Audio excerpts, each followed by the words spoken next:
节目一开始先来关心这世界棒球经典赛，明仔载开始呢，台湾队头一场是对决着澳洲队，由徐若曦先发。那总教练张浩区强调讲，这首战就是决战，第一战真重要，希望会当得胜。那这团队气氛气势，规个就会扭转起来咯。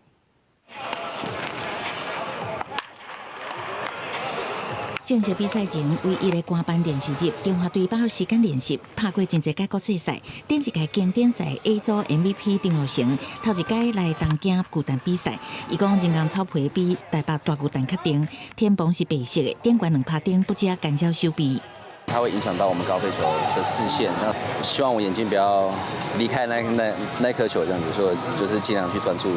像几个投手是可能昨天才前2天才报道，那我们就尽我们最大的能力，我们全力就是跟投手达到最好的默契。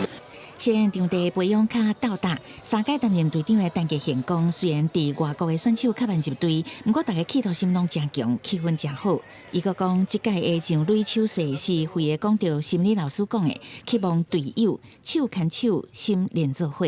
我觉得台湾是一个小岛，那人口也不多，那能够出来跟世界的好手对抗是一件不容易的事情，所以他希望我们透着 心连在一起，然后手牵着在一起，然后团结一心的感觉，然后去面对这种强大的赛事。中华队预赛第一场将对上澳洲队。澳洲队在上一届的经典赛打败韩国，闯进8强，实力也不容小觑。澳洲队是有大人面经验的左投 Alex Wells 先发，中华队先发的投手是徐若曦。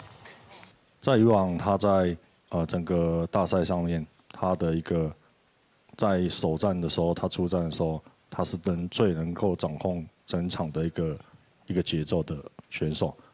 不止对我一个人来讲说，这个比赛很重要，那就是知道这个比赛很重要，我觉得就要更让自己放松心情一点，才不会丢起来或是打起来会绑手绑脚。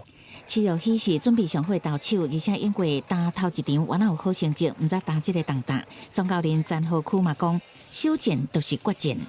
当然，首战就是决战。我们知道第一战对我们来讲其实是非常重要的。那我们需要赢一场球，让我们的整个团队气氛，然后整个气势整个拉上来。